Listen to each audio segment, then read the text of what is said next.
ඔයාලට කොහොමද? අපි දැන් මේ ඉන්නේ ගඟක් ගාව තියෙන පොඩි පාක් එකක.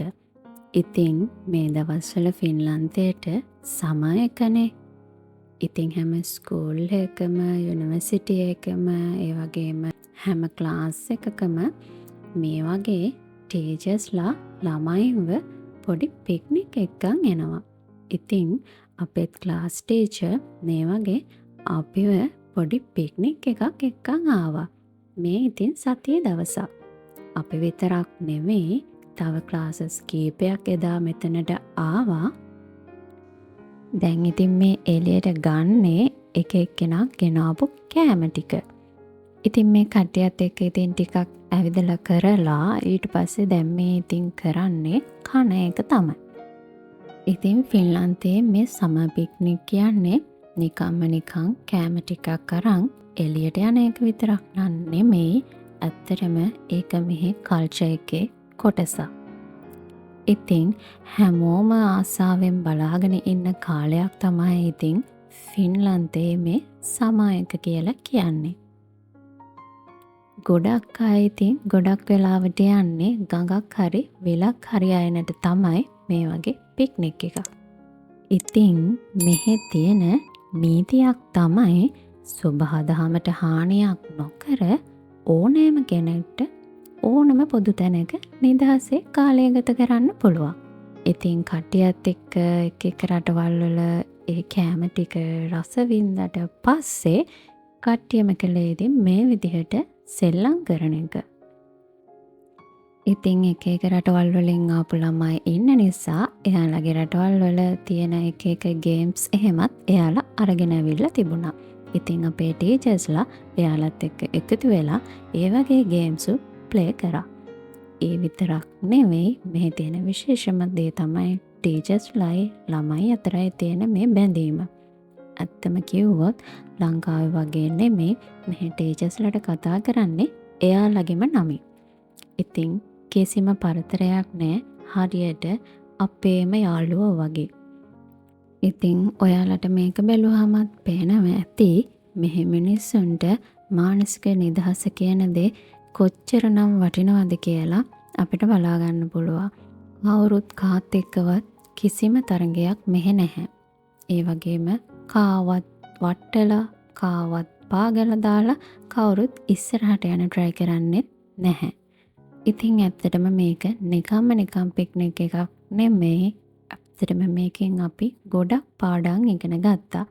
ඒ වගේම හරිම සතුටින් අපි එදා දවසේ ගත කළා. ඉතින් මෙහි තව හරි ලස්සන පුරුද්දක් තියෙනවා. මේ විදිහට පික්නික් එකක් ආවහම හරි ඒ වගේම විනෝද වෙන්න කට්ටියත් එක්ක මෙහෙම ආවහම තමන් කාපු බීපු දේවල් අස් කරලා තමන් ඉන්න තැන පිරිසිදු කරලා තමයි යන්නේ. ඉතින් අපිත් ඒ විදිහටම එදා අපි කාපු බීපු දේවල් අයින් කරලා ඒ දේවල් අස් කරලා ඒ වැඩ ටික ඉවර කරා. ඉතින් ඔන්න ඔහොම තමයි අපේ එදා ඒ මොහොත ගත වුණේ. පික්නික් එක ඉවරයි ළමයි. දැන් ඉතින් මම ඇවිල්ලා ඉන්නේ සැලොන් එකක් ළඟට. ඒ මොකටද කියලා දන්නවද? එක්කෙනෙක්ගේ කොණ්ඩේ කපන්න. කාගේද කියලා පෙන්නන්නද? මෙන්න මෙයාගේ කොණ්ඩේ කපන්න තමයි අද අපි ඉතින් ආවේ. දැන් ඉතින් ඔය යන්නේ මාස ගාණක් තියාගෙන ඉඳපු කොණ්ඩේ රැවුලයි කපන්න. ඉතින් ළමයි මේ ෆින්ලන්තයේ සාමාන්‍ය සැලොන් එකකට ගියොත් මේ විදිහට කොණ්ඩේ හරි රැවුල් හරි කපන්න යුරෝ 40ක් විතර ගාණක් ගන්නවා. හැබැයි මෙහි තියෙනවා පිරිමි අයටම වෙන් වෙච්ච බාබර් ෂොප් කියලා જાතියක්. ඉතින් මේකත් අන්න ඒ වගේ බාබර් ෂොප් එකක්. මේවයි ගණන් සාමාන්‍ය සැලොන් එකකට වඩා ගොඩාක් අඩුයි. ඉතින් ගොඩක් වෙලාවට මේ වගේ බාබර් ෂොප් කරන්නේ වෙන රටවල් වලින් ආපු අරාබි රටවල් වලින් එහෙම නැත්නම් යුක්‍රේන් වලින් අන්න ඒ වගේ රටවල් වලින් ආපු බාබර්ස්ලා. ඉතින් මේ වගේ තැනකින් ඇත්තටම සාමාන්‍ය සැලොන් එකකට දෙනවට වඩා යුරෝ 15කට 20කට වගේ අඩු ගානට රැවුල කොණ්ඩේ කපා ගන්න පුළුවන්. ඒ වගේම ඉතින් මේකට එන ඕනම කෙනෙක්ට කැමති නම් කොෆි එකක් හදාගන්නත් පුළුවන්. කිරි බොනවා නම් ඒ විදිහට ඒව හදාගන්නත් පුළුවන් මෙතන. අපි ඉතින් මෙතනට එනකොට අපිට කලින් ඇත්තටම 6 දෙනෙක් 7 දෙනෙක් වගේ හිටියා. දැන් ඉතින් ඊළඟට ඉන්නේ මෙයා. අපිට ඕනම හෙයා කට් එකක් පෙන්නලා ඉතින් මෙතනදී අපිට කපා ගන්න පුළුවන්. ඇත්තටම ඉතින් මෙහිදී වටින්නේ ගොඩක් කොණ්ඩේ කොටටම කපා ගන්න පුළුවන් නම් තමයි. මොකද මෙහෙ ගැහැණු පිරිමි කියලා ભેදයක් නැහැ. ඒ දෙකොල්ලන්ට මේ සැලොන් වලට යන වියදම ඇත්තටම ගොඩක්ම වැඩි ෆින්ලන්තේ. සාමාන්‍ය ඉතින් මෙහි කොණ්ඩේ කපන්න පටන් ගන්න කලින් අපිට පුරුදු සාමාන්‍ය විදිහටම මේ විදිහට රෙද්දෙන් අපේ බෙල්ල වටේ බඳිනවත් එක්කම තව විශේෂ දෙයක් මෙහි කරනවා. සුදු පාට පටියක් වගේ එකක් අපේ බෙල්ලේ බඳිනවා. ඒකට කියන්නේ නෙක් පේපර් එක කියලා. ඒක ඇදෙනවා ඒ වගේම සුදු පාට පටියක්. ඉතින් මේක රෙද්දට යටින් තමයි මුලින්ම බෙල්ලේ බඳින්නේ. ඊට පස්සේ ඊට උඩින් තමයි රෙද්ද ගෙට ගහන්නේ.